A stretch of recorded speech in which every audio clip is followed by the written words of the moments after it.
for joining us. My name is Devin Vilardi. I'm the brand ambassador for Westland American Single Malt Whiskey from Seattle, Washington. And I'm happy to be here with Whiskey Mavens today. And I wanted to take a moment to introduce our host, Kayan May, the founder of Whiskey Mavens, who I've just been so happy to see how far he's come. How you doing, Kayan? Oh, great. Thank you, man. It's great to see how incredibly your group has grown. Watching the discourse that you have on Facebook and everything. I mean, you have such a knowledgeable membership, and it's such a pleasure to be able to bring Westland to you guys. And also, I want to say a quick thank you very much to our co-founder and master distiller, Matthew Hoffman, who, I mean, as I understand it, literally just stepped off the tarmac and is joining us after a long European excursion, preaching the gospel of American Single Malt in Europe. And we're going to hear a little bit from him before we actually go on. I'm sure he'll be joining us any moment now, but I want to take a moment to thank my partner for this event, whose name is Tony Russo, and he owns an absolutely beautiful shop in White Plains, New York, called Aries Wine and Spirits. Not only is it a great store to just sit in and talk whiskey with, he's also a real friend to the American Single Malt Whiskey category. And he definitely helped me to kind of put this group together and join with Kayan and get Matt on board. So when he arrives, I might interrupt the proceedings to say hello to him and introduce him to you guys. But we only have a limited amount of time with Matt Hoffman. So let me turn it over to Matt Hoffman. I want to thank you, Matt, for joining with us. Matt Hoffman has a long history in American Single Malt Whiskey. As a matter of fact, you might be surprised how long of a history he has, considering the youthful appearance that he comes to us with today. And he's actually going to bring us through a part of the samples that we sent out to you guys today. So let's just go over real quick what we have in front of us. Each one of you have your kits with you, and inside those kits you have 4 vials. The first we'll start out with today is the one that's labeled Westland American Single Malt Whiskey. After that, we'll follow up with our Westland American Oak. We are very lucky today to have some of the new cask exchange release, some of the very few bottles that got outside of Washington State. That's the Cask Exchange Red Hook Brew Lab. And we'll finish up today with one of my all-time favorite Westland expressions to date, and the newest release from our North Coast range, Garryana Edition 6. So with that being said, I hope you guys all have some Glencairns, or at least an appropriate glass for which to appropriately experience this whiskey, because it is a full experience. Everybody loves using a Glencairn. Something with a tulip shape should do the job. But I also hope you have a little bit of water to join with you. And you also, if you have enough glasses, don't forget, it's maybe a good idea to pour some of these whiskeys all out and watch how they develop as they expose themselves to air and sit over a little bit of time. So with that being said, I want to go over to Matt, and thank you so much for joining us, Matt. It's great to see you again. Yeah, thanks, Devin. It's good to be back in America. I don't know if it's so dramatic as saying I just got off the tarmac. It was about 24 hours ago that I got back, but yeah, I still haven't adjusted the clock on my computer yet, so it's definitely still saying 2 a.m, and it feels like it. So, but it's good. I mean, as Devin said, I mean, it's been a month of preaching the gospel of American Single Malt around Europe, which has been fantastic. The best part about Europe is how much they love single malt whiskey in particular, and there's been a lot of places over there that have been looking for our stuff, especially places like Germany, which is just nuts. So it was a real pleasure doing that, but it's good to be home, as tired as I am. So, and a pleasure to be here with you guys. So, before you even go on further, I actually, one of the many times that I've heard you speak on the subject of, really pioneering this new category, I've asked you about our progress across the pond, and I'm always interested to kind of hear about how receptive the rest of the world is to American single malts. I think in certain ways I'm jealous sometimes, because it strikes me that, and you can agree or disagree, but sometimes some of the hardest minds to change are right here at home. So could you speak to that point? Like, how it is now coming back to America and having to talk about why we're not making Scotch in Seattle, we're making American single malt whiskey. Yeah, I mean, I think the beautiful thing about going to other countries and seeing the different whiskey cultures is we're so colored by bourbon here in this country, and rightfully so. I guess I'd say. But you go to a place like La Maison du Whiskey in Paris, or Whiskey Exchange in London, or places in Tokyo, or these shops in Belgium or Germany, and it's single malt is king, and that's the really exciting place to be when you're a single malt whiskey maker. And when we go to these places, it's not just places stocking Scotch single malt. It's not even places stocking Japanese single malt, in large part because there's not very much of it, but there's good single malts being produced there all over the world now. So at these places, so the first conversation that we have in the U.S., which is, okay, we're not making bourbon. Everyone goes, whoa, wait a second. You're American, so you should be making bourbon. But that's almost harder to have that conversation in America because our framework for whiskey is so colored by the bourbon history, whereas around the rest of the world, it's just single malt. And if those countries can understand single malt made outside of Scotland, they can understand Westland, especially because, and this is where it gets relevant to American whiskey drinkers, we make single malt in America not just to try to make like American like Scotch light, we make it because this country should be making it in the same way that we should be making bourbon and we should be making rye, because I believe fundamentally whiskey should be connected to agriculture. Not everybody believes that, but I think that's where it was rooted. That's where it came from. And we are in one of the best places to grow barley in the world. The thing that's crazy that most people don't even know, myself included when we started Westland, is that the Pacific Northwest is actually a better climate for growing barley than Scotland is. So if we just kind of look at that just from a raw agricultural standpoint, this is one of the best places to grow barley in the world. And if you start from there and you look at that as a sense of authenticity, it's quite easy. And, guys, hey, Steve, so glad you could join us. We're speaking with Matthew Hoffman, co-founder and master distiller of Westland American Single Malt, who's in Seattle. I did over dramatize. You're just arriving off the tarmac. I am a bit of a storyteller, I have to admit. But, I thought, Matt is definitely not someone for a lot of self-promotion. But real quick, as we have a few minutes with him, I want to kind of draw your attention to Matt's journey, which started out at a very ripe and tender age at his studies at Washington State University. And his first nurturing beginnings of Westland Distillery began at about that time. He was a really young guy. Actually, he spent a bit of time arguing with the TTB as to whether or not two 19-year-olds could open up a distillery. And unfortunately, it seems that they basically didn't agree that he should be able to. So by the time he got his business license, he was, I think, 21. Am I correct? You were about 21 at that point? Yes, officially. And yes. That's about where we can kind of point the closest target to when Westland began, although obviously the idea was in his mind for a while, and it's more than just a founding point.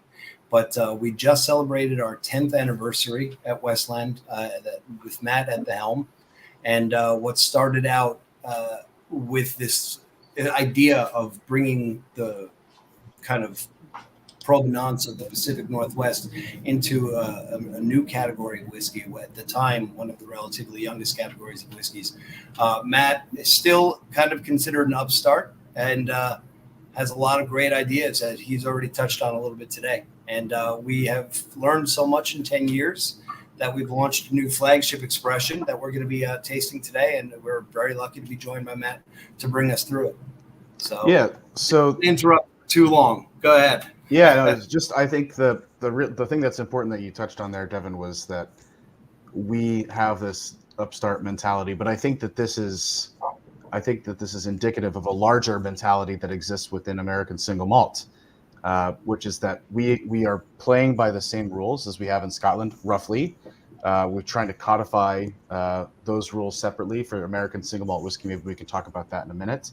But a big part of the thing that got me interested in whiskey making is the beauty of the simplicity on the surface of it, which is 4 raw ingredients: malted barley, yeast for fermentation, casks, oak casks, and water. And that would make the most complex beverage on the planet. And I love the challenge of that.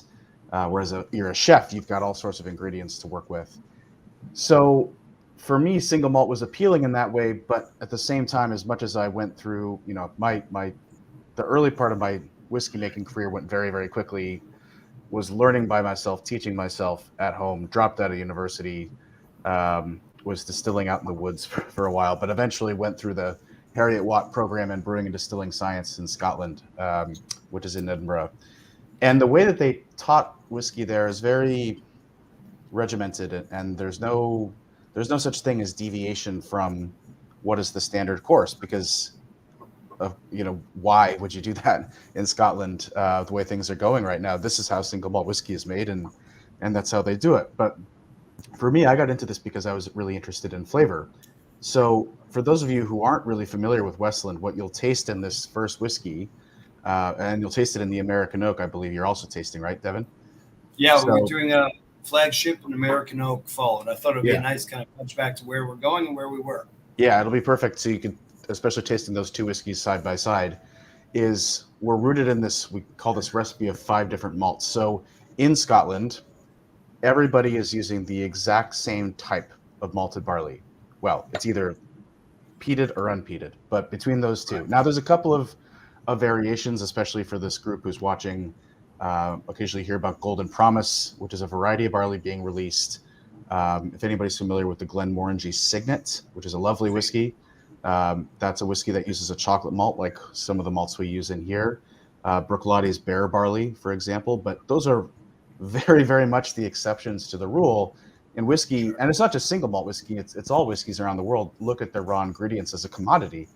If bourbon, it's yellow 2 number dent corn, right? I mean, it's just whatever is cheapest and whatever is biggest on the bulk commodity markets. And I always thought that was so strange, because in beer, which is this industry that is adjacent to whiskey, right? Both like geographically adjacent to the whiskey makers in Scotland, but also philosophically adjacent. They look at raw materials in a totally different way. Dark beer, porters, stouts, amber ales, dunkels. I got to use that example while I was in Germany. Anytime you have that, you have these flavors that come from malts, and that's just totally not explored in single malt whiskey. And that was stunning to me when I kind of made that connection. And it still is today, because that's still very much the case. So we created a recipe with 5 different types of malted barley. 70% of it is what we call a pale malt, so like what you'd find in Scotland if it wasn't peated malt. But the other 4 are kilned and roasted in various degrees. 10% of the recipe is a Munich Malt, which gives you some nutty scone notes. We have something called an extra special malt, which I always love, because it's like a really cutting edge malt that comes from a malting company in Wisconsin.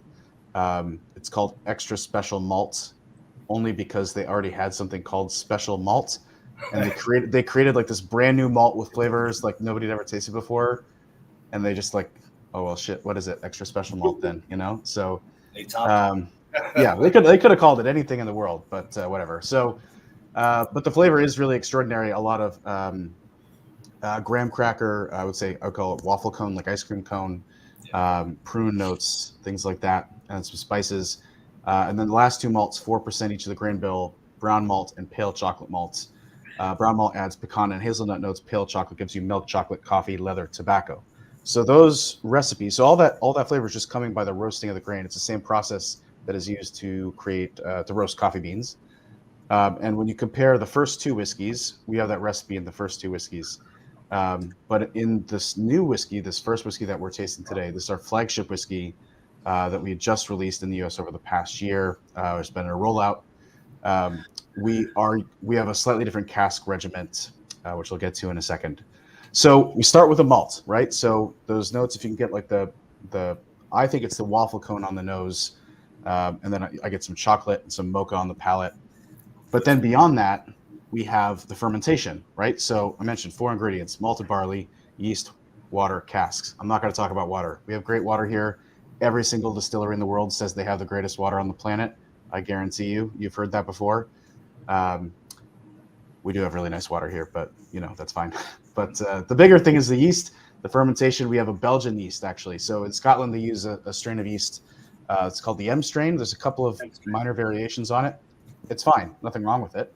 But again, everybody's using the same thing. Whereas even that's a really that's a concept that's really limited to Scotland, because in bourbon, for example, many bourbon distilleries will have their own unique strain of yeast. Four Roses, of course, has 5 strains of yeast. Japan and Canada even have lots of different strains. So this is a place where Scotland is really behind, frankly, in my opinion. So we went all the way to the other end of the spectrum. We use a Belgian Saison farmhouse ale yeast strain. So lots of kind of orange notes, orange peel, cherry, and spices. As a Saison, a farmhouse ale yeast strain.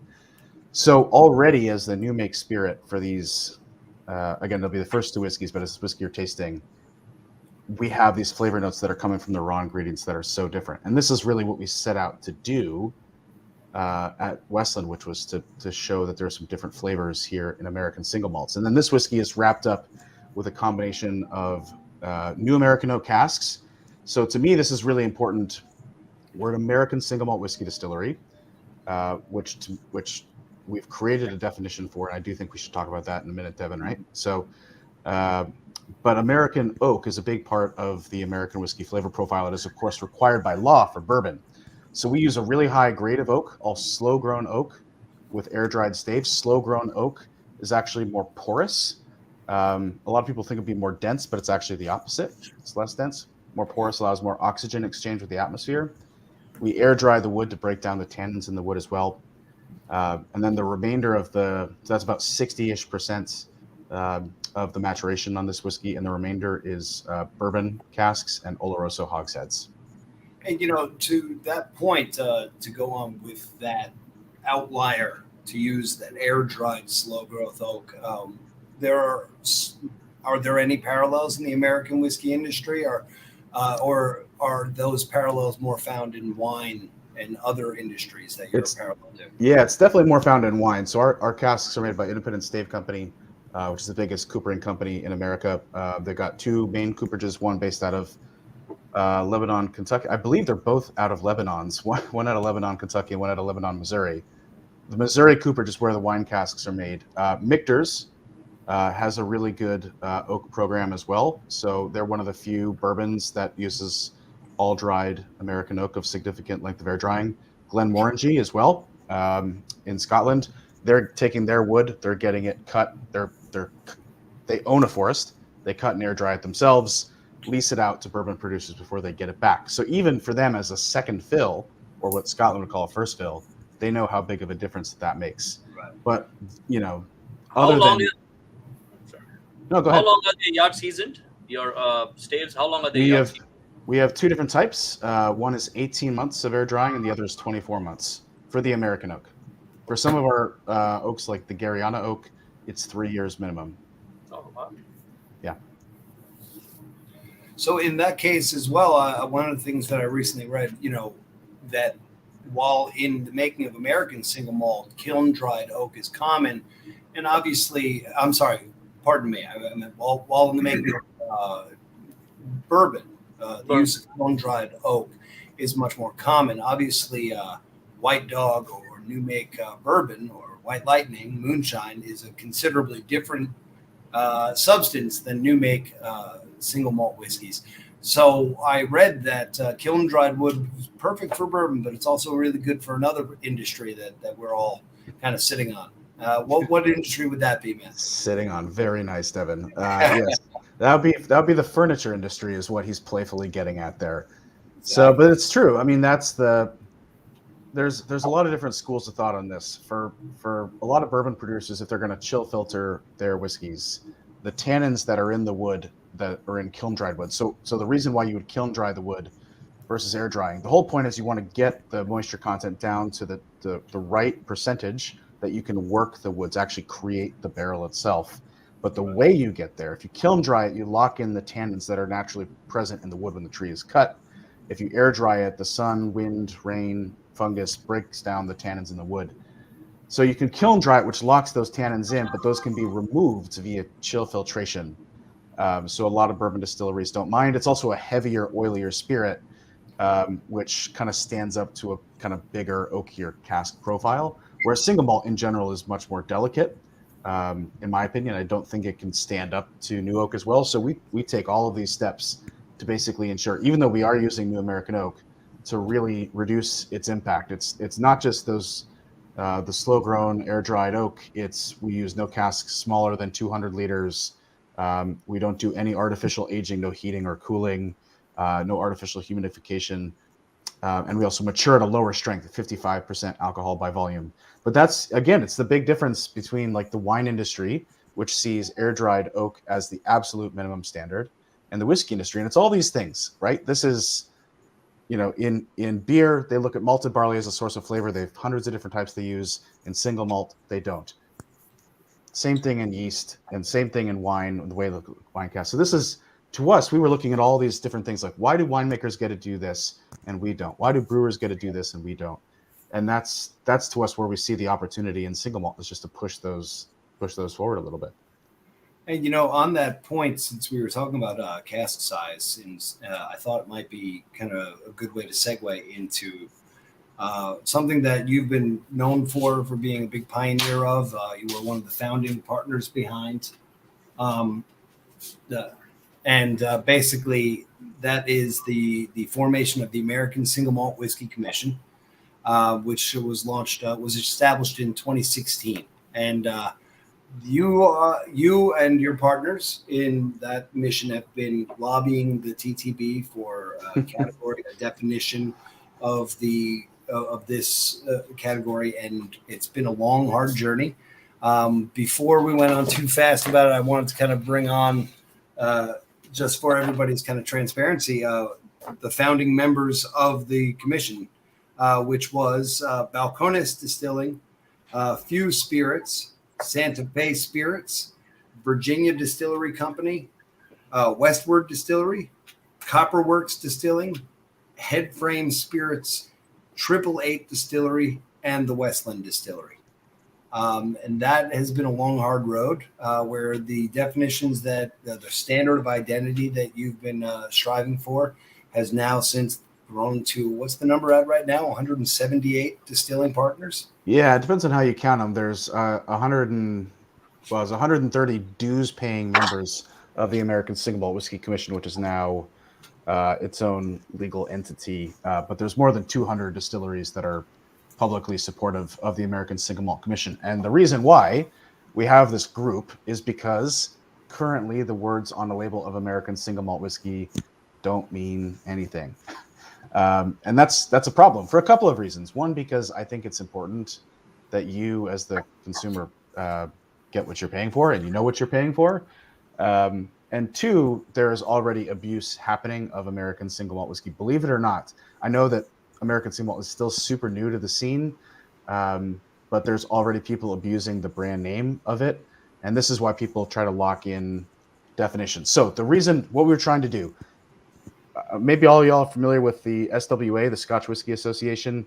If you're not directly familiar with the Scotch Whisky Association, you certainly are familiar with its rules by proxy, which is the rules of Scotland. And the SWA basically acts as a kind of interpretive enforcement agency for the rules of Scotch whisky, and is famously pretty conservative, right? So when they allowed casks that once held tequila to be used in Scotch whisky, that was like a really big deal in Scotland. Yeah, right. But on the other side of the spectrum, you have like what's going on in Japan, which is the Wild West. Japan, people can ship anything into Japan so long as it's bottled there. Scotch whiskey's been bottled there for decades, and resold to the rest of the world as Japanese whiskey. There's Canadian. I mean, yeah, it's crazy. So we wanted to create something that was right down the middle. We wanted to still make sure that words had meaning, but there was still a ton of innovation in the category, which is the strength of our category. So in March of 2016, we sat down together with those other names that Devin mentioned.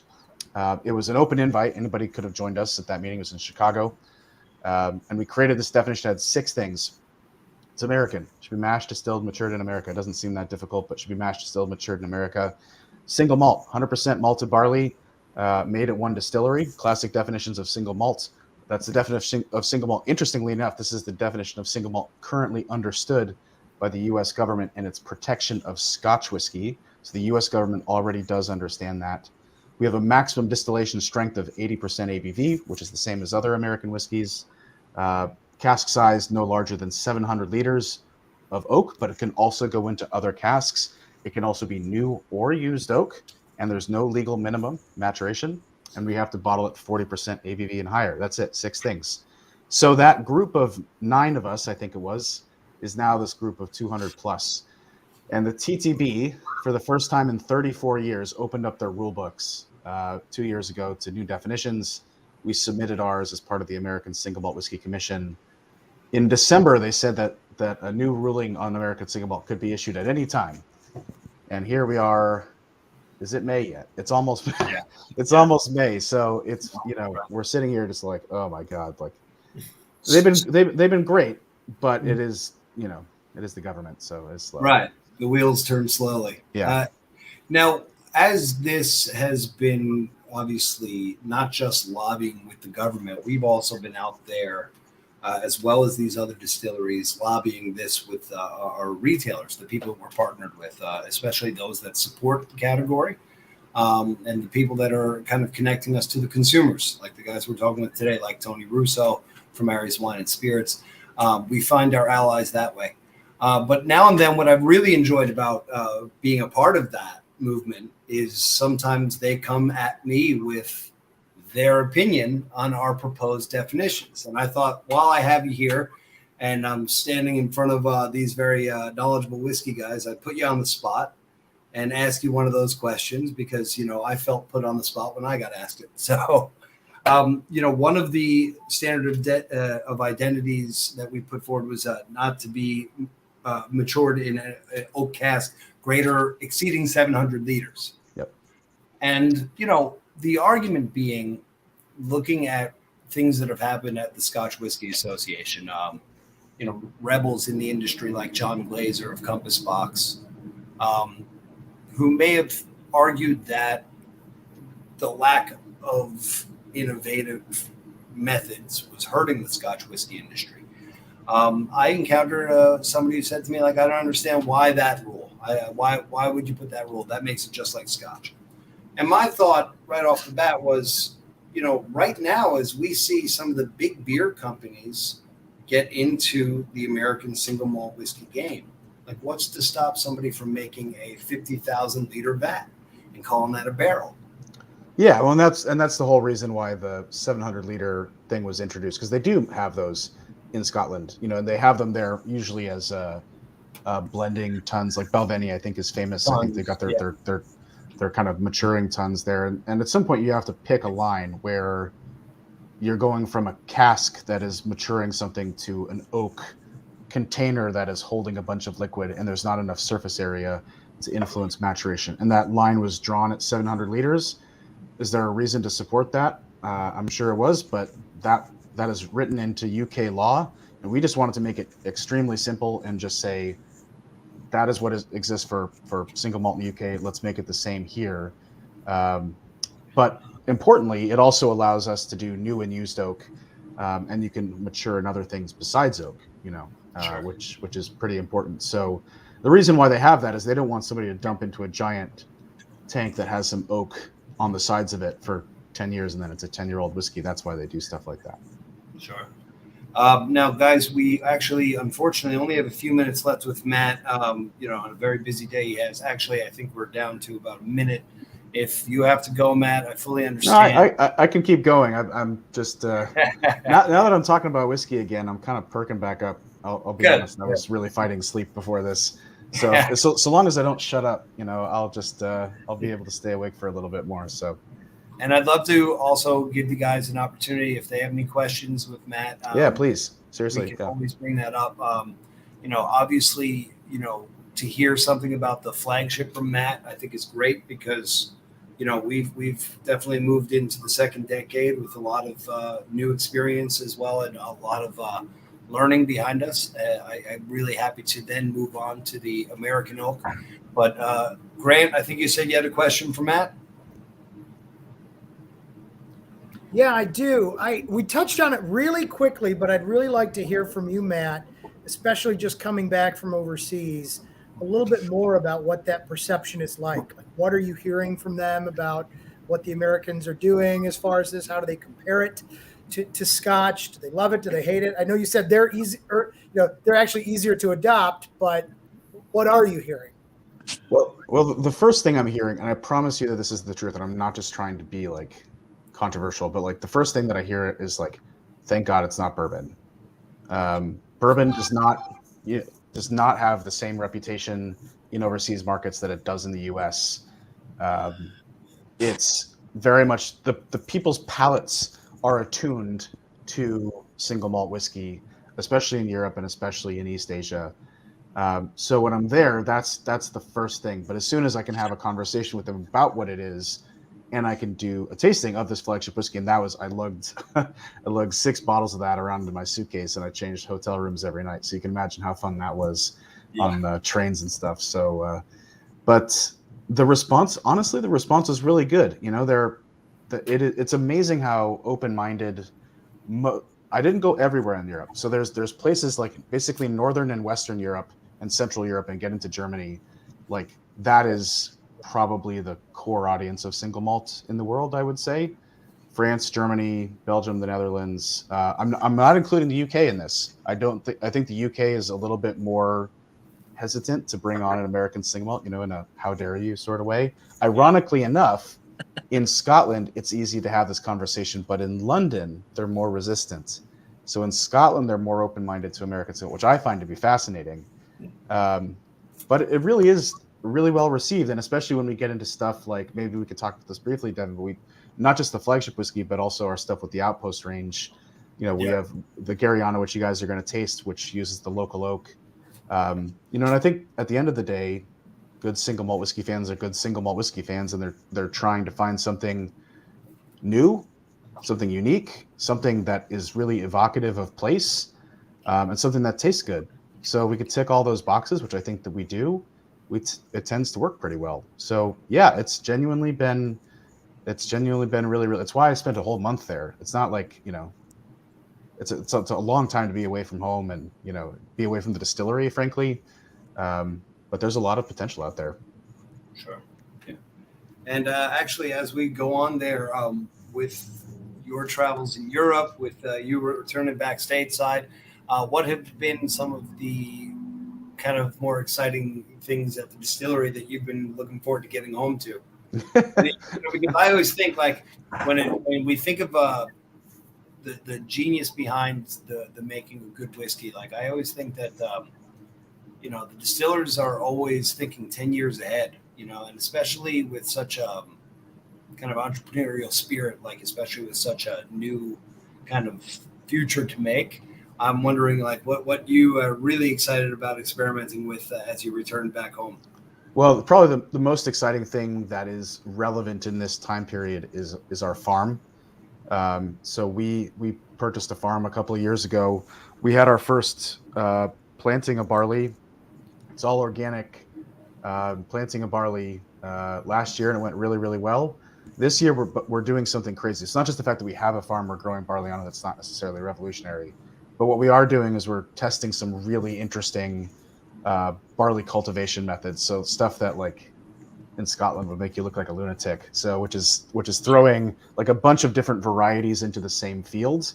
First of all, the use of multiple different varieties, like varieties that have color. So red barleys, blue barleys, purple barleys, black barleys. Most people, again, including myself, even when we started Westland, have no idea that even exists, for one. But then to plant those in different varietal fields, but also to do what we're doing on our farm this year, which is super exciting, is to do what we call population seeding. So we throw 20 different varieties in one field, and it's basically like you're watching a Darwinian exercise out there. It's a survival of the fittest. And so you have these populations of barley adapting, to the field in real time, which is a super interesting way to look at agriculture. So we're trying to, and I could go on about this for hours, but luckily I'm tired. I'm too tired to do that. But this is one of the things where what we're doing at Westland, I think, is interesting, not just because it is single malt in America, which is new. We should be making single malt in this place, as I said at the beginning, because we are in one of the best places to grow barley in the world. But we're also really pushing the boundaries, and stuff that is really exciting, like what you have in high-end wine or high-end mezcal and things like that, where you really reach into agriculture, high-end farm-to-table dining, these concepts that we can apply to whiskey. And that field is about to get sown, I think, this next upcoming week here, which is super amazing. So I'm going to go up and see that. Well, it's a good time now to kind of move on to our second whiskey, guys. And what we had there was our American Oak. I'm sure a few of you guys have already poured and tasted on this. But I think it's important, as Matt was talking about, like these new adventures in barley, and also before, where he was talking about kind of like breaking out of the older ways of thinking of barley, using our 5 barley grain bill. We started out with several different iterations of the whiskey you're about to taste. The name finally fell down to our American Oak. But this was,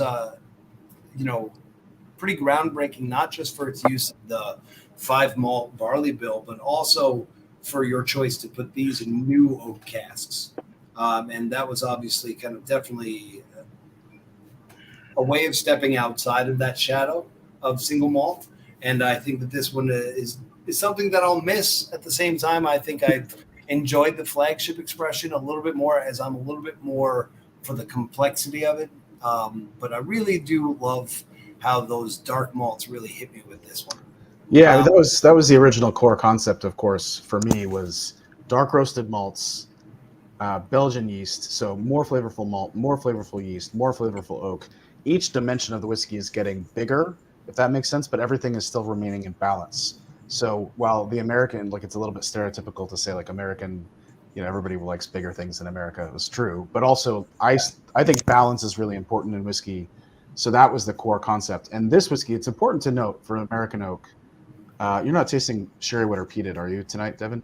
No, but we will be doing another tasting with Whiskey Mavens when we didn't get a chance to get them Colere for this tasting. Yeah, no worries. They're all excited about it. So we'll bring back. Yeah, I was wondering why sherry wood was missing, because I have a couple of bottles in stock here of sherry wood, and I love it. Yeah, sherry wood's great. Well, the point I was trying to get to with that is, like, American Oak is a part of a trio, right? So American Oak, sherry wood, and peated. And American Oak was kind of this bigger dive into, I guess, more stereotypically American-styled whiskey. Sherrywood was kind of splitting the line between the kind of more American approach and the more Scottish approach, and then peated, which was a little bit more on the traditional side. So this is why it's important to look at American Oak and Flagship, the new Flagship, the first whiskey you tasted in this context, is that Flagship is being a little bit more well-rounded in terms of its approach, whereas American Oak, I think, is bigger, more assertive, certainly has a bigger oak presence on the palate. But frankly, I would love to hear everybody's opinion if they've got them. I think American Oak will, resonate a lot with bourbon drinkers. Because I agree, totally. Yeah, exactly. I find that that's always been a great kind of crossover. Even before my time with Westland, when I was working in whiskey parlors, and it was my job to introduce whiskeys to people who said to me, I don't like whiskey, so recommend me something you think I'm going to like. I love giving them something that even let's say the inexperienced palate would be able to suss out a recognizable flavor, because that reinforces their belief. Hey, I can do this. I can taste whiskey. I can actually tell the difference between one whiskey and the next. With a Westland American Oak, that robust coffee, that dark chocolate, almost bittersweet chocolate, and even on the drying down kind of citrus notes coming from orange and I'm, very, very tart notes that I believe originate from Matt's choice of using a brewer's yeast, something that I think anybody could really flavor here. So I'll miss this, but I agree with you. Like, me too. It's very robust. I think this is a really great crossover because it gives you that oakiness that you don't usually get in a single malt, because they're very usually fruity forward, in my opinion. Mm-hmm. And this is more of a less sweet. It still has the great flavors. It has the fruitiness, but it's a little more tamed. a little bit, and I like that because some of them are just too sweet for me. Yeah. And this was really good. I like this one. I kind of like it actually better than the first one, but that's just me. I like the leatheriness and the cacao. I do too. The chocolate bomb or whatever. Yeah. And I'm a bitter chocolate fan, and this is it. Yeah. I'm chocolate definitely noticed this. Oh, so have you discontinued this? I'm a little confused, Devin. It is slowly being phased out. I mean, there are some that is out there here and there. This is good. This is really good. Well, this is a good problem to have. I'm glad you guys like it. So, it's it's definitely the reason why we're going down to one core flagship single malt is because we have all sorts of additional limited editions which are coming out now fast and furious here. Yeah. And we are a small distillery still and limited on bandwidth. And I frankly want to be able to release more limited editions, and that gets difficult to do when you have to maintain 3 core SKUs. So one new flagship whiskey, which has a little bit less oak influence than the American oak. I mean, I love the American oak whiskey, but we also have the 3 whiskeys in the Outpost range. Plus, we're getting way more single casks back out on the market, back at cask strength and other limited editions too. So it's just a question of bandwidth for us. That's it. Well, actually, Matt, you took the words right out of my mouth. It's a great way to kind of segue into that, guys. Remember, you can actually still experience this very similar style of whiskey, but I think even in a more kind of robust character with our single cask program. For sure. We have an assortment of absolutely amazing, unique single casks coming out to market this year. And we work with clubs like the Whiskey Mavens all the time. I got to say, guys, I love our core offerings, but you really haven't Westland until you've tried a single cask Westland. Trust me. Yeah. Okay, Matt. So how much of knowledge exchange happens between you and the Vilardi? Because the ownership is pretty much the same, right? Yeah, the ownership is the same. There's some knowledge exchange, but we have very little, maybe surprisingly little crossover. Like a lot of people will think that we share suppliers on malt or casks there's like zero production overlap, which is one of the things that I wanted to make sure of. I mean, if there would have been any production overlap, it would have been a coincidence, but we're still the same. We have a pretty similar philosophy, but Vilardi coming from a couple of wine merchants, whereas our philosophy is rooted in kind of, my experience with making whiskey in the Pacific Northwest, being around a lot of craft brewers and winemakers, and that being very different. So like they don't use a brewer's yeast, for example. They're not using any dark roasted malts, but they are doing a lot more what I would call classical terroir, field to field variation stuff that we're not doing. So, we share case studies and stuff all the time. If we're stumped on a particular thing, we'll talk to each other about it, but there's no dictate that says we have to make the whiskey a certain way. Certainly not. Where do you get your peat from? Oh, I'm sorry, but real quick to that point, just because we didn't actually mention it before, what Kane is referring to, guys, is the fact that Westland was acquired by Remy Cointreau in 2017, and so our sister distillery is our friends at Vilardi. Yep. Yeah. So where do you get? Where's your peat from? Great. Oh wow, it jumps right to the point. Great question. So when we started Westland, I was really keen to use local peat. And there's quite a bit of local peat here in Washington State. There's 50,000 acres of it. So I dug up some peat, went to our local malting company at the time and said, let's make some peated malt. And they said, absolutely not. They don't have a smoker. They've never had the ability to make peated malt. And as it turns out, to the best of my knowledge, no malting company in America has ever made peated malt. So when we started Westland, we said, okay, shoot, that's a challenge. We still want to make peated malt because we love the history of it. It's an important part of single malt whiskey. So we started by sourcing Baird's peated malt. Okay, so in the Westland peated whiskey that is using Baird's peated malt. But we didn't discontinue that project of local peat. We started working with a new malting company called Skagit Valley Malting, and in January of 2016, they and us made the first. You can tell this is where I'm starting to get tired. They and us made the first batch of locally produced peated malt. To the best of my knowledge, first batch ever made in America by a malting company. So we've been distilling that ever since. Because And that- I go feel ahead. I feel more of a black peat than sphagnum. So it's more of a black peat, dark. in I which don't know. whiskey? The first one, Yeah, the it is. Yeah, one so which I've been drinking for a while now. yeah, good. So in that, and there's not a lot of whiskey in that. There's not a lot of peat in that. Yeah, I know it's hint of peat, but it's strong. just a hint. Yeah, but it's there specifically for the finish, which we really like. And it is not. You're right. It's not sphagnum peat. Well, it's got sphagnum in it, but it's the Highland peat. So it's the northeastern Scotland peat, and that peat is more grassy, and it is therefore less medicinal. So sphagnum peat. This is more ashy. Your peat is more ashy. Exactly. So that's the more kind of northeastern style of peat that we get from.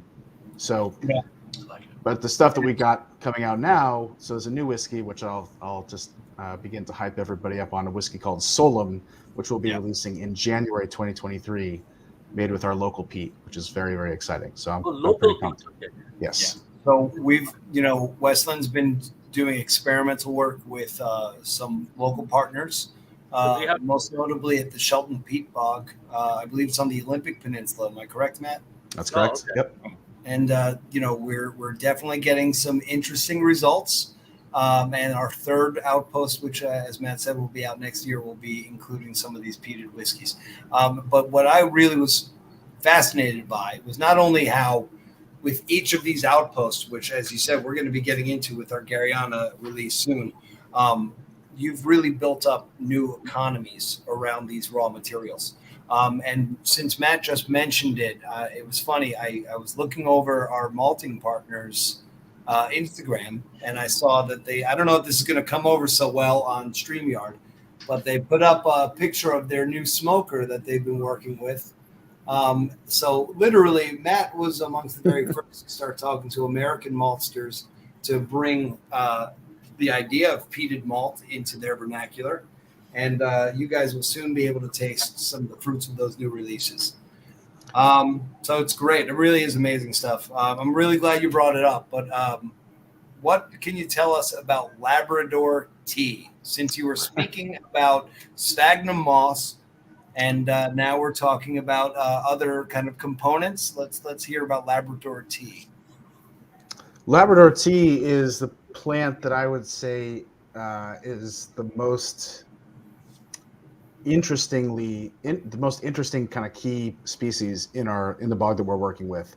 It looks like I believe it's actually related to rosemary in some way, but it's when you take the first time we stepped out in this bog, it was not like the peat bogs of Scotland. It's like covered in hip high bushes, and as we're stomping around in there, the aroma that came up with that, the leaves crunching underfoot was amazing. It was like really citrusy. There was a kind of a jasmine note. It was just something I had not ever smelled before, and it was these leaves which were breaking underfoot. And that was these leaves, which are coming from this deciduous plant, which are dropping leaves every fall, contributing substantially to the peat of this region. So there's all sorts of there's 11 different types of sphagnum mosses alone in Washington state peats. Oh, wow. There's bog cedars, there's wild cranberries, crab apples, things like that. I mean, this is the crazy thing about doing local peat is it's different ecosystems altogether. Including Labrador tea, which I think is the most prominent one. And the flavor profile that I've been trying to describe to people, what we've created so far is about a 15 ppm phenol content in this new whiskey Solum, and it's kind of like a cross between traditional peat and mezcal. It's got that wild, like smoky element that mezcal has, but also some of the traditional iodine notes, and it's well, you'll just have to taste it. Taste it. So You find Labrador tea a lot on the eastern Himalayan by India, Indochina, Tibet. no, no kidding. Yeah, it's the same family as rhododendron.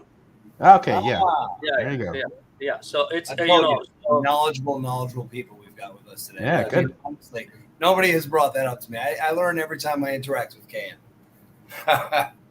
So, guys, now let's move on to our third whiskey. I know Matt's going to have to jump off. Yeah, I do actually have to jump off here in a few minutes, but if I could talk a little about Garryana, I do love it. Well, you know what? That's my favorite. Yeah, we can go. We can do Garryana next, and then come to Cask Exchange finally. Is that okay with everybody? Yeah. I mean, just so Matt can talk with us about Garryana. It is my favorite thing to talk about. So Okay, for just pure selfishness, switch it up. Because I think I was really looking forward to saying, one of my favorite things about our Cask Exchange series is about how you found parallels in the brewing industry, kind of even more than you found it in the distilling industry. Oh, but sure. I think I'm going to be able to kind of discuss that point, and I'd really rather have you to talk to everybody about Garryana.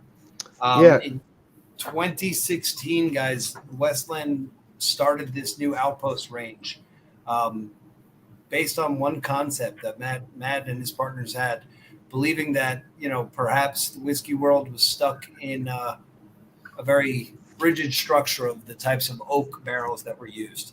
And that was one of the very first, the first release was in 2016, but I believe you put your first whiskeys in these new casks in 2011. That's correct. Yep. And, beyond that, it's been, a few distilleries working with it. Westland has never claimed to be the first to work with Garryana, but you've definitely been the first to work exclusively with Garryana. So yeah, certainly. Yeah, Garryana. Tell us how you found it. Tell us everything about it. And what even is it? What is Garryana? Who is this Gary character? Right? So, Garryana is a whiskey that we have that is so named for the Quercus garryana oak species. So in the whole world of whiskey, there are basically 4 species of white oak that are used. And that's really it. There's a couple of exceptions to that, but really there's 4. There's the American white oak, that's Quercus alba, that grows in the eastern half of the U.S. So that was what you tasted in the first 2 whiskeys.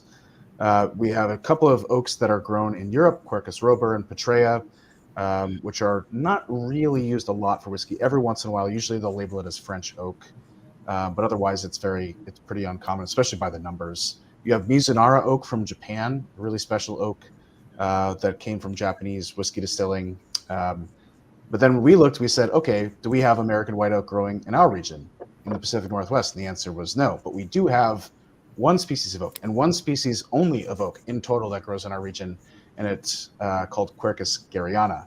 So the geography of the Pacific Northwest, if y'all are not intimately familiar, we've got the Pacific Ocean on the west coast leading to the rainforests on the Olympic Peninsula, the Olympic mountain range, and then we've got what we call the Puget Sound lowlands where Seattle is, and that kind of stretches down to where Portland is. If you go north, that's where Vancouver is.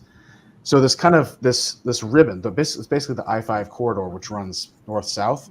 And then we've got the Cascade Mountains, which runs north-south as well. So it's really only in this kind of 30-mile wide stretch of land that runs from the U.S.-Canadian border to the Oregon-California border that we have a distinct species of oak. And I think Devin is showing us a picture. He is a little bit closer, Devin. There you go. Oh, the focus comes in. Yeah, focus comes in. So there you go. So you can see it there. So the area in red is where it grows. And that's it. So it's a really rare species of oak. Only grows in our region in the Pacific Northwest. It's only growing in 5% of its former habitat. Like in the city of in the city of Victoria, BC, it is a $10,000 fine to cut one of these trees down. Quite serious. So the history behind it is really remarkable. Native Americans, let me back up a little bit. 10,000 years ago, so the Ice Age. I bet you don't normally get references to the Ice Age in a whiskey tasting. But 10,000 years ago, the last Ice Age, when the last glaciers retreated to the north and Seattle was covered in a mile of ice or so, these oaks began to migrate north as the ice disappeared and became a distinct species called Quercus garryana. Native Americans realized these oaks were providing food in and of themselves via the acorns, but also deer and elk were attracted to the acorns, consumed the acorns, and became particularly delicious. So a similar thing happened in southern Spain with the Iberico pigs, which now creates the famous Iberico de Bellota ham, which is just sublime. So Native Americans were realizing the same thing, and they realized that anything that would compete with these oak habitats would get in the way of this food system that they were creating, including fir trees, which is now what makes our region so famous, the Evergreen State, Washington State. So for thousands of years, they practiced controlled burns on that landscape, that area in red that Devin was showing you, that would eliminate anything that was competing with these scary oaks. And so a whole ecosystem of oak and fire and deer and elk all kind of built up together. So super, super extraordinary in its history. But now most of it's gone. So all the oak we get for the Garryana series is coming down naturally fallen, which means it's old age or windstorms that bring it down. They don't grow in managed forests like the oaks in Missouri and France do. They're much more. They grow when they grow wild. It's like a stupid thing to say, but when they grow in a non-managed forest, they throw out really big branches at a very low height. Basically means that we can't use the wood because it has a lot of knots. There's a lot of twisting, a lot of checking. Basically, this is a way of me saying there's a lot of loss in this process. But what we get out of it is extraordinary. The flavor profile, I like to say, is it's like American white oak, but everything is darker. So instead of caramel, it's molasses. Instead of generic baking spices, it's clove and cinnamon. It takes the orange marmalade note that we got. So again, think about the American oak you just tasted and the flagship you just tasted. It turns those fruits into slightly dark. It's like blackberry jam, blueberry syrup, instead of the more tropical, like citrus fruit, I think. There's a smoky element to it as well, which is the Garryana Edition 5. It's not what we're tasting, but Garryana Edition 5 leaned into that totally. It's almost rum-like, you know? So we ended up with this species of oak that literally grows only here in our region, that is unlike anything else in the world. So each edition of Garryana, we're exploring something unique about it. And each edition is different because why would you just start with this one thing and then never change it when it's just, you know, the amount of exploration we can do is extraordinary. So that's what Garryana Edition 6 is about. It's not pure Gary Oak in this, because pure Gary Oak is like drinking like whiskey barbecue sauce. That sounds like hyperbole, but like it's really quite impactful. But you know, as I mentioned before, say again, Steve. Do you use staves, or is the whole cask made out of this oak, or you just use staves? No, we create whole casks. Okay, And so that was actually where Westland was the first to use such a a rare full cask. type of wood, or Sorry, can you repeat the first part? I mean, do you use the casks over? We do. We have never. I was gonna say, with it being so rare. Yeah, we haven't gotten rid of a single one yet. This is fantastic. I really like this one.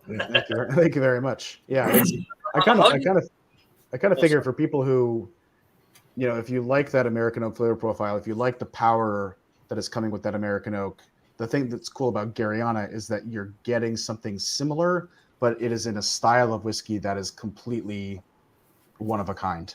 You know, it's only us that's really doing this. Yeah, I haven't tasted anything like it. It's got great notes. It's very. And let me give you a little bit more. One of the things that Westland has always been just really so amazing about is transparency. And I'd like to give you guys as much information about this release of Garryana as you possibly are going to get. If you had stills after this information, you could probably make this whiskey. You just need a guy like Matt at the helm. So what do we know about the word small batch in whiskey? Everybody all at once? BS, right? I mean, obviously, there's a very different idea of small batch from one company to the next. Well, it might be interesting for you guys to know that all 5,922 bottles of Garryana Edition 6 came from a vatting of 23 casks. Oh, so one run. One run, one batch. That's it. Next year's Gary will be a completely different thing. Last year's Gary was a very, very different thing. Not just casks that are used, but also the whiskey that goes into the casks often can be quite different. This happens to be my favorite.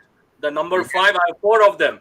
Oh, number Do 5 you was initially age in this Europe. cask, or do you age it in an oak cask and then transfer it over to this cask for a year or 2 years? Or So each edition of Garryana is different, but the basic theme remains the same, which is that we have a percentage of the whiskey which goes as new make spirit directly into pure Gary oak cask. So all the wood in there is Gary oak.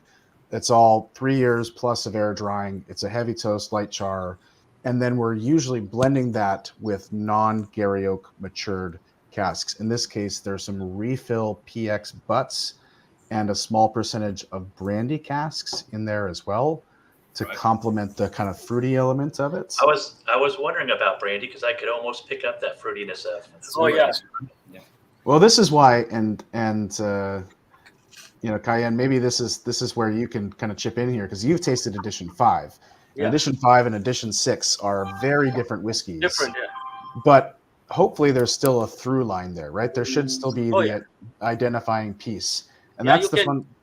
You can tell it comes from the same family. Of course, my favorite was 3, but I don't have any bottles left now. Oh yeah. 5, That's the way it's meant to be, though. But this is why there's something that rum, like the dark fruit note, the molasses note. This is the Gary oak flavor profile. But again, we really, as I said, I really believe in balance. This is a powerful whiskey. It's got a lot of oak character, but it's still really important to have balance. So as you go, the whole point of the Garryana series is that like Edition 5 and Edition 6 are very different. Edition 5 had no other cask types besides refill bourbon, which are relatively neutral, but it had peat in there, so it was all focused on the smoky element of Gary oak.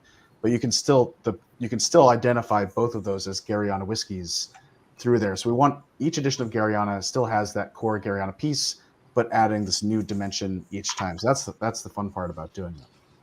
Yeah. So your stuff that you're coming out with next year is going to be from your own peat, your own smoked stuff that you're using. So that's a different whiskey. That's Solum. Okay.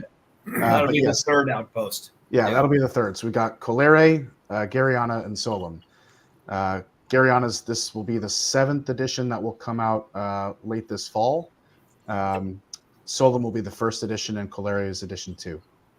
Yeah, as a matter of fact, as I said before, guys, I was very disappointed we were unable to do Colere with you guys because I think you would have really enjoyed it. Oh yeah, Colere. Yeah, we're gonna do some really. We'll do another tasting with Whiskey Mavens soon with Colere, as I just received my first samples of Colere Edition 2, and it's been absolutely amazing to be a part of this. But while we have Matt, and since we're talking about the Outpost range, I just want to kind of get him, give him a minute about it. But really, what it's all about is what Matt began speaking about at the very beginning of our tasting tonight was about looking at the raw materials and starting to question the beliefs that these should just be viewed as a commodity. One of those, as he mentioned a few minutes ago about Garryana, was oak, getting stuck in the world of 4 different oak trees. He broke down barriers with the idea of looking at roasting grains and using different varieties and roast levels in his barley bill. But then beyond that, the Outpost range really expanded last May with our Colere Edition series. And Matt is just returning to the United States to see the very first samples of that to begin to hit the market. So talk to us a little bit about what that's been like in setting up another new economy. Matt, I would like to interfere before we go because I'll forget. I'm drunk enough. So, okay. Yeah, no worries. Appreciate the honesty. What do you toast or you char the Garryana oak one? And what is the barrel entry proof? We do both. We do what we call a long toast, which is 30-minute toast, and then a very light char. Which is different from just charring on its own. It develops more flavor that way, but is I think a lot better for a variety of reasons. So, and then the barrel entry proof is 55% ABV. Oh wow! Anything new oak we do is at 55%. We like lower maturation. It's designed to not overpower things, whereas higher maturation strength does. So technically, when you're drinking your 50 proof, it's closer to cask strength. You're drinking a cask strength whiskey. Yeah, by the time it comes out of the cask, because we also lose alcohol in the cask because of our humid climate, it's about 53% as it comes out of the cask. So yeah, the fact that it's reduced to 50% is pretty damn close to what it is. Okay, Yeah. sorry. It's so Yeah, funny you say that. I had to check the proof because I feel like it's got so much flavor that I normally only find in something that's a cask strength or, uh, yeah. And so I found it interesting. It was only 100. Yeah, the it's range comes out at 50% across the board. And I always with Garryana, I think some of the heat is because there's a naturally kind of phenolic tilt to the influence of Garryana oak. There's a building smokiness that comes from it, but the whiskey that went into this vatting of Garryana was completely unpeated, which I think is the most interesting thing. We can see this sometimes with Quercus Petraea, that there are natural phenols in the oak, but like Garryana oak has its own inherent smoke. So this is not peated at all. correct. Man, it had me fooled. I'm sitting there going like this with the first one. I'm checking this. I'm like, yep, it's peated too. It's not. Huh? I know. Well, this is Wow. this is why the cask is so much fun, is because it does all these things that it has a smokiness to it, but it's not a peat smokiness to it, and that was what we played Right. into with It does edition have a 5. smokiness, but man, Yeah, but it's something. That's why I said, like, the first time I tasted stuff 3 months in, I was like, holy shit, this is like KC masterpiece. You know, this is Kansas City style barbecue sauce. I was like, what am I, you know, what am I tasting? You know, like what is this? But that's, you know, edition 5, the whole, I can talk about that for a second here. I am going to need to go here in a minute, Devin, but now I'm all talking about whiskey. So now I'm all excited, but, so at edition 5, what we wanted to do is we wanted to basically say, okay, Garryana, which has this smoky element to it, but it's got this it's more barbecue smoky to it, burnt, like almost like burnt ends. And then peat has this phenolic. What we did with edition 5 is we said, okay, we want you to be able to taste there's a spectrum of smoke. On the one side, there is the classic peat, like medicinal iodine notes. And on the other side is this burnt ends, Kansas City barbecue sort of thing. And in between, there's all these different smoky notes. And just to be clear, again, this is not the one you're tasting. This was the previous edition, edition 5. But it just goes to show how we take some of these elements and then lean into it for each edition. So that's what we leaned into in edition 5, whereas edition 6, we more leaned into the kind of rum-like dark fruit character of it. So Colere, right? We're going to just talk about that for a second. Interrupt. I'm sorry, Matt. We are going to be able to work with Tony to get you guys Garryana edition 5, if you like. Okay, so just definitely talk to me at the end of the tasting, since Matt's been talking about it. I loved edition 5 as it was the highest proportion of Garryana oak to the total vatting that we had done as of yet.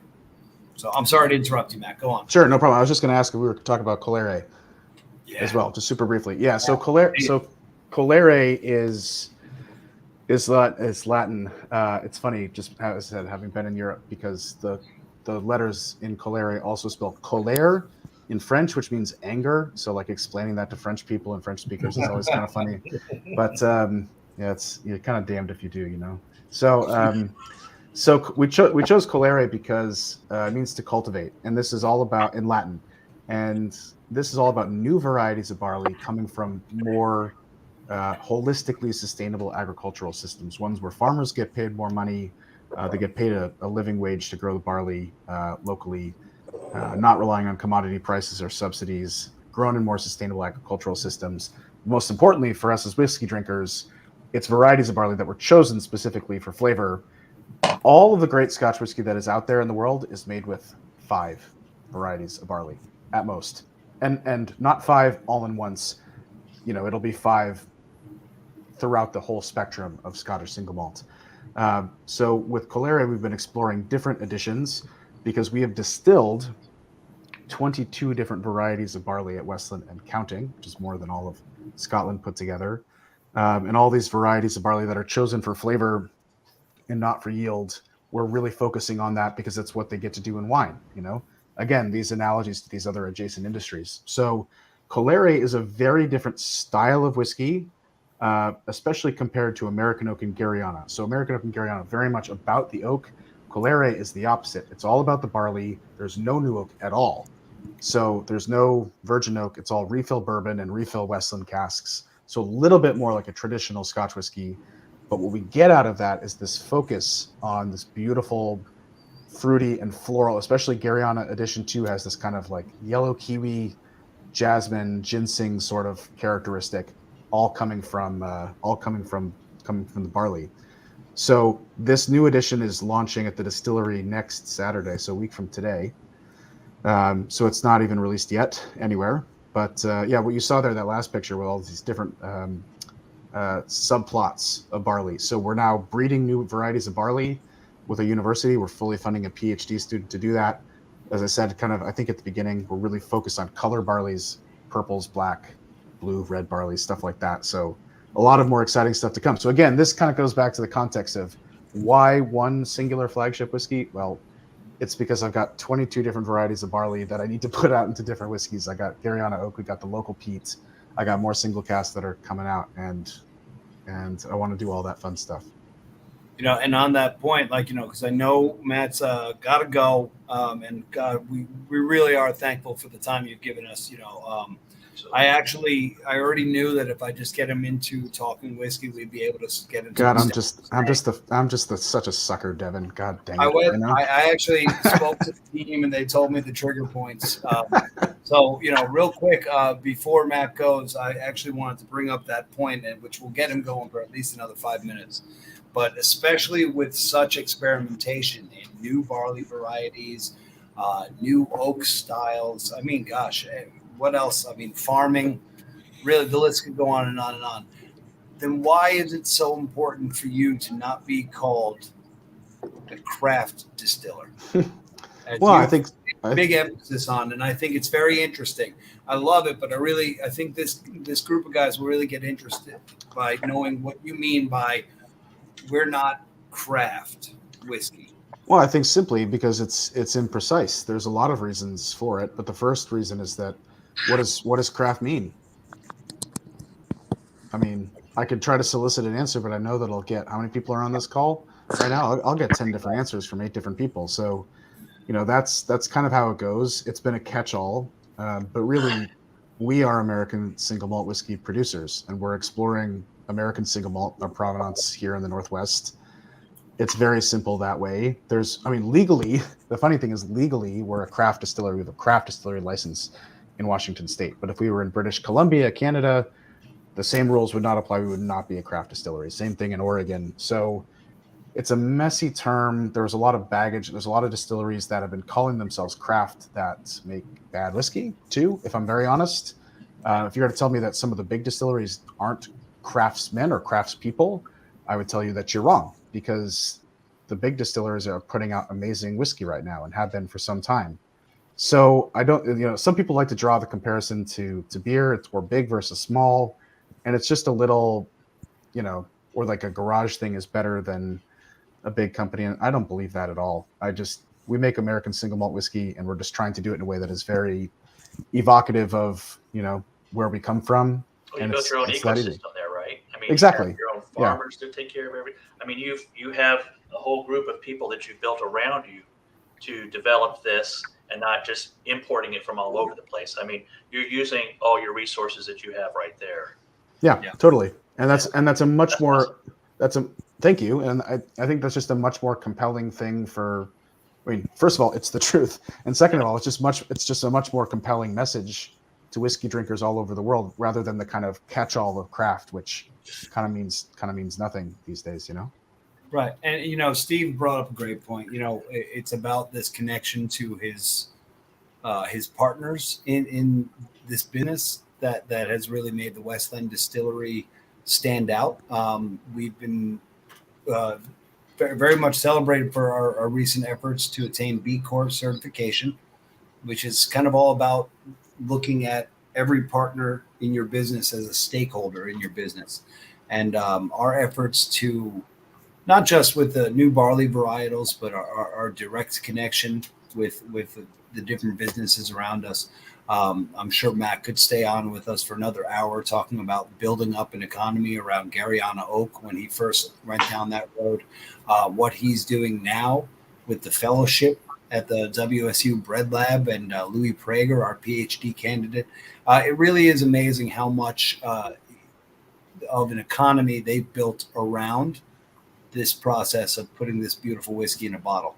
And, we're going to celebrate something very, very interesting with our final whiskey, but I'm going to let Matt off the hook because, if anything, I want him to also give our tomorrow night iteration of this event a little bit of time too, and not feel so burnt out by it after such travels. So let's just wrap it up there and say thank you very much, Matt Hoffman, our co-founder and master distiller at the Westland Distillery.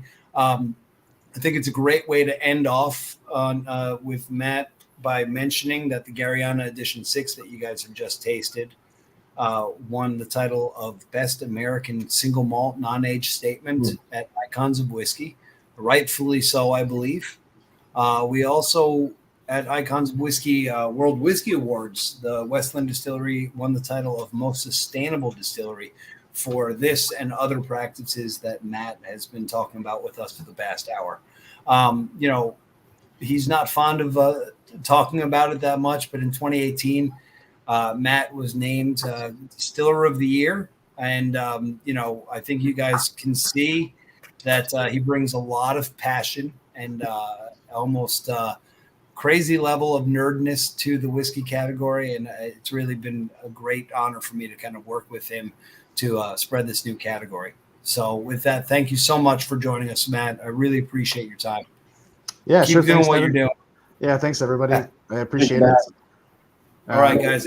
Say goodbye to Matt. Get yourselves ready to pour our final whiskey. Good night, Matt. Thank you so much. Thank you for your time, Matt. Thanks, guys. Thanks, Matt. Bye. It's great to be able to share all this with you. I mean, honestly, I know what Matt is dealing with schedule-wise. We actually have the Remy Cointreau whole Western United States leadership meeting at the distillery today. They're doing tours tonight. I think they may very well be in the building right now. We have recently at Remy Cointreau shifted our CEO for the past few years. Our CEO in the United States recently just moved to the Asian section of the company, and the CEO over in Asia is coming over to the United States. So they have all the bigwigs at the distillery right now. And the fact that Matt just gave us so much time, I'm really gratified. I hope you guys enjoy it. But honestly, if there was anything that you wanted to ask him that you didn't feel you got a chance, you can reach out to me. I'm a member of the group. I'm on the group all the time. I may not speak as much as I wish I could because I'm so intimidated by all of your encyclopedic levels of knowledge, but I am one of the admins, and I will be always aware if you just mention my name. Just reach out. We'll always get Matt to answer further questions. Awesome. But we'll be real quick. Let's pour our final whiskey while you guys ask any questions you might have real quick. I poured, I finished.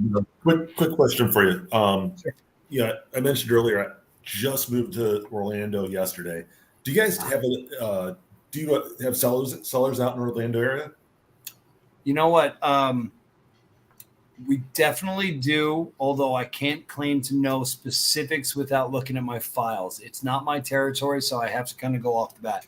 Now, I'm not going to tell you you're going to have to do this. You will be able to find, I'll be able to find you some Westland in the Orlando area. I know some great retailers out there. Excellent. But if you ever do find yourself driving a good hour and find yourself over by Tampa, you need to go to Gasper's. I'm just going to tell you right now, you will thank me. It is one of the best whiskey stores in these here United States. All right. Wow. Gasper's. I'm telling you, I walked into this place in Tampa expecting it to be nothing, and it was a absolute cathedral to all things whiskey. You'll love it. Worth the 1 hour drive for a real whiskey lover, and he is a big supporter of Westland. That being said, let's talk afterwards, Joe. I'll definitely get it. Guys, our fourth and unfortunately our final whiskey of the evening. I think we found a way to kind of fill up over an hour and 15 minutes. Before you move on, can I ask you a question about Garryana? Please.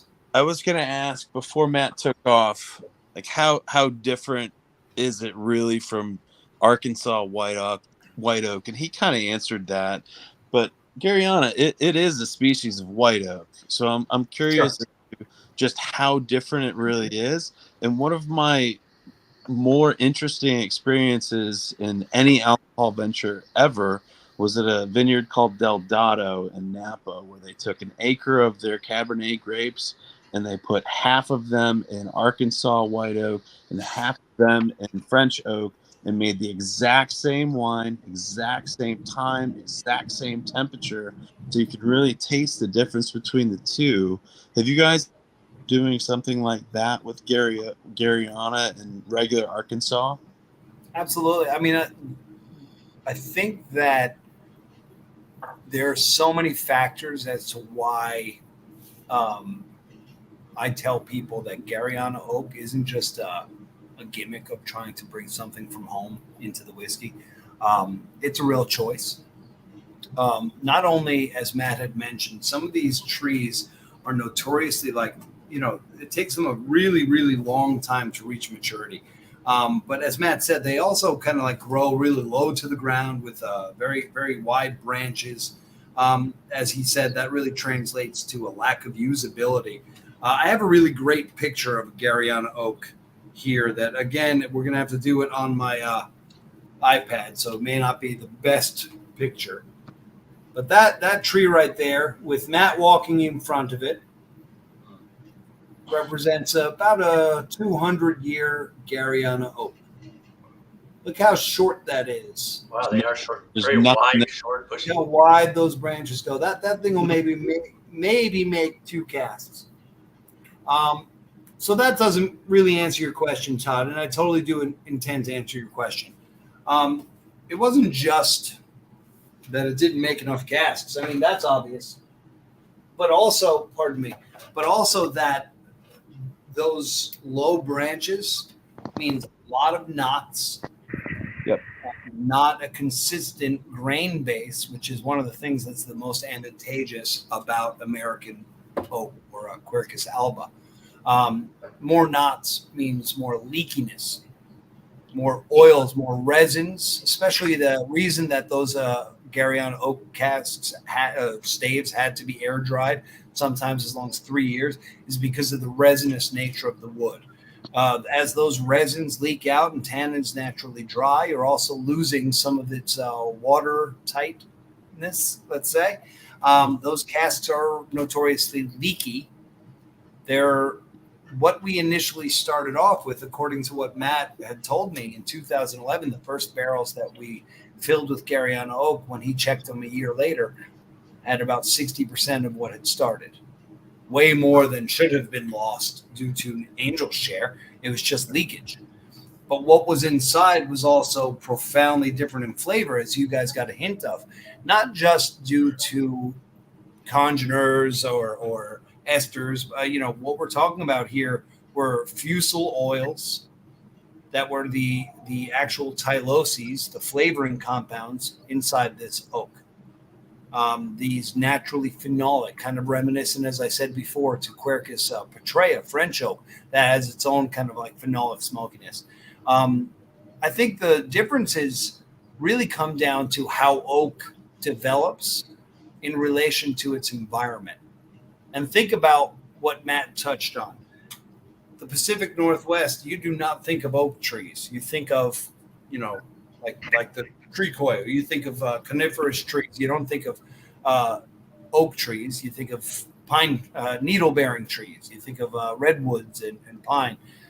Those trees that grow in that area had to definitely react to a different environment.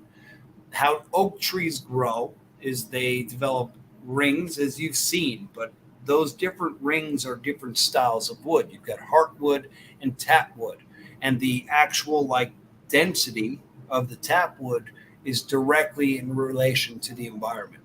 What that really comes down to is this really, really robust character and flavor.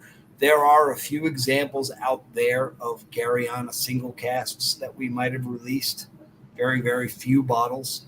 I will endeavor to see if I can get a little bit of that and send it over to Kayan to send out to the members that might want to try it. You will find it a very, I don't want to take this the wrong way, but you might find it unpalatable. Those fusel oils leave a really, really rich flavor. Thank you for joining us, Roosevelt. Real quick, before you go, or if you have to go, I understand. Any final questions before we move into our cask exchange release? Yes. The one question I had You is, guys had said that the Garryana oak, it's not farmed, that it grows in the wild, like you had said. Is the reason for that, and you showed that picture of how short that tree was. But the reason why it's that short is because it's not farmed. When those trees are farmed, they're planted closer together. It makes them grow more up, Grow higher, right? rather than out. Is the reason why it's not farmed because it's not profitable and it's that slow growing, and the tree farmers in your state are growing pine rather than that tree, or what's the reasoning behind it?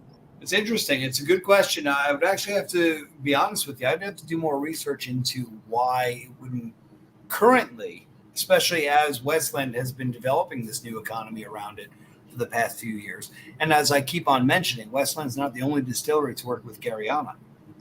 The wine industry has worked with Garryana before, the beer industry, and other whiskey distilleries as well. So the question is definitely a different answer now as to whether or not Garryana's profitable than it was in 2016 when we released the first Garryana, and 2011 when Matt put the first whiskeys in Garryana casks. I mean, let's face it, we're all aware of Hungarian oak now and Tokai oak, right? Like, we're all like thinking about these new species of oak, Irish oak. There's amazing things being done, but we're talking about 2011 when Matt put whiskey in Garryana. So there really was a whiskey world stuck in 4 styles of oak. Where it's going to go is definitely a big part of like what's going to happen. What we're dealing with right now in profitability is, over the years, we've seen different outcomes. Like when Matt first started this in 2016, he got lucky and got his hands on, I think it was something like 10,000 board feet of Garryana oak. And he actually found 10,000 board feet that was, 2.5 to 3 year air dried. This was a monumental find, but what he really needed to do, he quickly discovered in the next year, was find somebody who's going to be able to sustain a Garryana for the future, not just this year's release. What he needed was 50,000 board feet, and the second year, I believe it was the second year, like the distillery found, we do not have enough for this year's release. What they ended up doing was doing the Garryana was all a series of Garryana finishes that year. Since then, however, things have changed. Like we have our hands on quite a wide variety of Garryana oak casks, new and used. As Matt said before, we haven't thrown one out yet. So, let's see what happens. Like, is there a reason why the tree growers wouldn't grow it? For one thing, as I understand it, only about 20% of Garryana oaks live past 20-year-old. They don't really step out of the sapling area until about 15 to 20 years old. Until then, they're short, skinny trees. And in that picture I showed before, you might have noticed these really tall grasses. These grasses are basically invasive in the Pacific Northwest, and they will choke out those young sapling trees. Back in the day, like before Western expansion here, Native Americans actually used to practice controlled burns that these trees would grow because they recognized the symbiosis of what these trees were bringing to the environment, dropping acorns, bringing in game. But, Western encroachment and a bunch of other factors, those controlled burns stopped. These invasive grasses would choke out those Garryana oak trees, and they, now exist in, as Matt said, 5% of their original growing habitat as of 2017. Part of what we've been doing is this partnership with different land preservation groups like Forterra and AmeriCorps. These land preservation groups that were in many cases started by different parts of the environmental commissions. But basically what we're doing is going out there and identifying the saplings that we find in these. I'm going to find at least one picture that shows it. Probably not. There it is. We'll identify these saplings that grow in this area, and whoops, that was out of hand real fast. Sorry about that, guys. And we'll actually like mark it with paint, with wooden stakes, so that the land preservation group will come in the next season and actually do a controlled burn around it to help it regrow. And people ask us all the time as to whether or not we're doing it so that we can, use these for casks, but they take 200 years to grow to maturity. So we're really as confident as we are as to the future of Westland. That's a little crazy. It's really more about just kind of like giving something back. I don't know if that really answers your question, Todd. Like, is there usage for it? There were people who used Garryana oak for furniture in other times, but really before Westland got there, I don't think there was any value. I definitely think there's some value now, but it's not exactly suitable. It was definitely a sacrifice for flavor to use that wood, to bring something that was into the whiskey. It really kind of comes down to Matt's belief as to what American single malt whiskey should be. I think it should be something that would be evocative of place. As you guys are experimenting in American single malt whiskey, like how many people have asked you, like, what region your favorite American single malt most approximates? Like, as if your American single malt whiskey should be reflective of a Highland style or lowland or Speyside, right? Like, people ask me all the time, like, what's the regions of American single malt whiskey? Has that happened yet? I mean, the Pacific Northwest is like an entrepreneuring spirit. So like regionally, I think that's important. But like right now, we haven't gotten to a point yet where the American single malt are all bringing something of provenance into them. But I think Garryana and the rest of the Outpost range is a step in that right direction. If I didn't answer your question, sorry. Not quite, but very positive. So go on, guys, with our final release. I want to tell you how special it is. I know you guys are in a few different states. Some of you may actually have a chance of getting this stuff in your local, but there are a few of you that may not. I'm not sure how much went to Florida, Alabama. I know Illinois did receive some, but since they were so limited, I think you're going to have some trouble finding it at a good price. But our sponsor today, Tony from Aries Wine and Spirits, he's going to get you guys a very nice price on this, and he'll ship to anywhere, as far as the law allows. So that being said, definitely Kayan and I will touch back with you guys to give you your special codes for ordering from Tony while we sample our newest release. As a matter of fact, the state of New York hasn't even gotten it yet. It's our Cask Exchange series, which we are on like the 6th iteration of right now. But this is kind of one of my favorite things that the Westland team does. How many of you guys have been to Seattle? So a lot of people think it's like just a land of coffee houses everywhere you go, but it is. But at the same time, there are more breweries than you can shake a stick at. There's breweries everywhere. It's one thing that, yeah, I mean, it's a huge part of the Seattle culture. And obviously, we've spent the past hour and a half talking about Westland's like really interesting choice of casks, these air-dried slow-growth casks. Casks, as you guys know, are a commodity in and of themselves. So the local brewing culture, had always inspired us. Like, we could easily just find some place to, sell these casks in the secondary to be used in some other industry, as every other distillery does. But we actually thought it'd be more kind of fun and part of the spirit of Seattle to like work with local partnerships.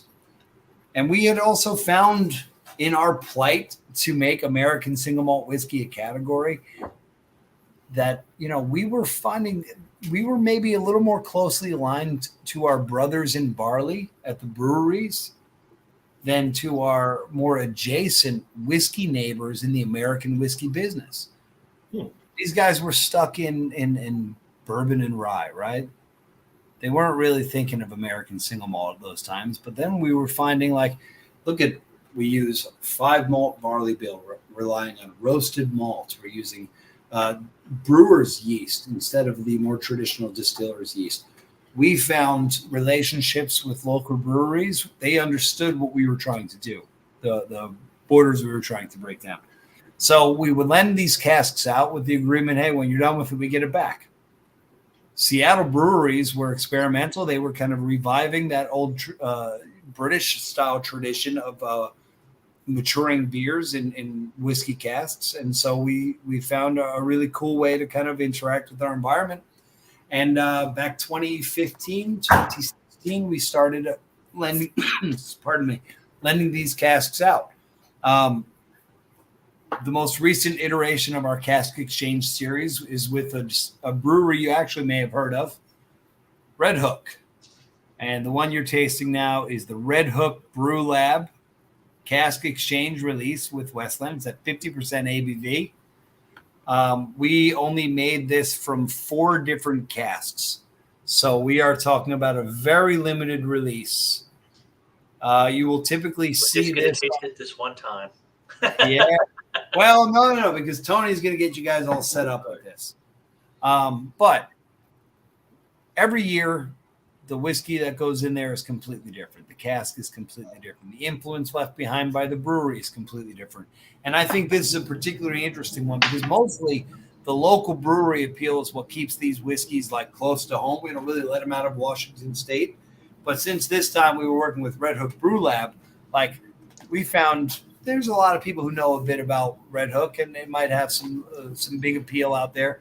So I literally got, I think, 60 bottles in my whole market out of the whole, like I have New York, New Jersey, Massachusetts, and DC. I got 60 bottles. So, we're going to make sure that Tony keeps a couple of these aside just for this tasting event. If you guys want to get it, he can ship it to you guys. We're going to set it up very well. Unfortunately, and I know you guys are probably tired of hearing about supply chain issues, but unfortunately, he's still waiting for the delivery, which is probably why he's not here today, because I called him up today and said, we're still doing this, but you don't have the product. But we're going to hold it off to the side for you guys, just in case you guys get the first offer. But I want to tell you a little bit about what Red Hook Brew Lab did here. First of all, you guys have heard of Red Hook Brewery, right? Absolutely. The Brew Lab was something experimental that they started in Seattle back in 2015. It's basically like, you could say it's like a bar, but it's almost like a bar that's set there to support their experimental brewing programs. So like the brewing experiments that they do at this facility, they literally test them to a lively audience of Seattle beer lovers. And they can actually determine some of these beers are never made for the future, but some of them are so well received that they actually might go on. So for this particular release, the Red Hook Brew Lab received 4 Westland casks that were previously used for our American Oak Expression. These casks were 18 to 24 month air dried slow growth that you guys heard about before. They put inside those barrels a barley wine ale. Now you guys know beer, barley wine ale, basically your simplest beer. It's just yeast, barley, water, right? And then it's bittered by hops. Now what makes this really interesting is that they actually went to our maltsters, Skagit Valley Malting, and they got a number of the malts that they used for the beer from the same guys that we work with to get our barley. They used Skagit Valley's malts, Pilot Pale, Light, and Dark Munich malts with a little bit of the Crisp 77. It's a really robust distiller's malt. Then they got Stratosphere hops, used that to bitter the beer, and age that in Westland casks for a good 3 years. After they were done with that, they gave us these barrels back, and we put our 5 malt recipe in that barrel for another 4 years and bottled at 50% ABV. What remains in there from that release, you guys are tasting now, and I'd love to hear your feedback on it. I always love to hear feedback before I give tasting notes, because I think if you guys just strike on it, that's awesome, and you know something that's perfect for you. But I'll wait until I get some feedback before I kind of like give you an opportunity to tell me what you think. So I think the smell was just very plain American single malt, and then I taste it, and it's pretty. You get a little bit of that single malt Band-Aid right up front, but then it's immediately different right after that. Like immediately super like sweet. It washes over with something crazy sweet there, and the flavors are good. I like this. I think this is pulled into a close second to me versus the Garryana. So See, I anybody get a pick slight up? smokiness. It has a slight flower. I get a It slight has a floral. smokiness and a sweetness of it's almost a molasses. It's very dark, and Okay. And it's I'm gonna a give bit you of citrus and chocolate on the Give me- nose. Big And then pat it on the tastes- back for Steve. That- Just for calling it out. I'm sure you guys all taste the slight smokiness, but like, interestingly enough, this is not a peated whiskey, but No, it's just very slight though. this is a non-peated run. That was the first run after a peated run on our stills. So that Interesting. will leave a very, very slight smokiness. I mean, So it's we just did a very, you peated just run before barely. and then five malt. It's not like the first one. You just barely pick it up. In fact, it's even less than the Garryana because it had a smoky flavor that wasn't a peat, but like you said, it wasn't that medicinal. And this is kind of the same way. It's not quite so as medicinal, but it's a little bit smoky. And Lots of it's a sweet smell. It's really good. I got a lot of floral notes. I don't know what I can get. I got a lot of floral notes. Yeah. lots of for me, lots of apricot. Yeah. But we made less than 900 bottles of this one. Whatever we had left after that, we put into a brand new Garryana oak cask. Oh, So we okay. started in 4 barrels, and then we made those 900 bottles after shrinking down to 50% ABV. And in this case, the 2 barrels that we used, the 2 style barrels that we gave to them were New American Oak. That was 39. Their beer. I'm sorry. The 5 malt sat in there for 39 months, and then we finished it in the refill barley wine casks for an additional 48 months. So basically, like I said, you're talking about 7 years at age before. The first casks we used were those new casks. Gave a lot of caramel, a lot of vanilla, not so much of those cinnamon notes that you'd also associate because these were air dried casks. But you actually get a little cinnamon on the back end on this. You do.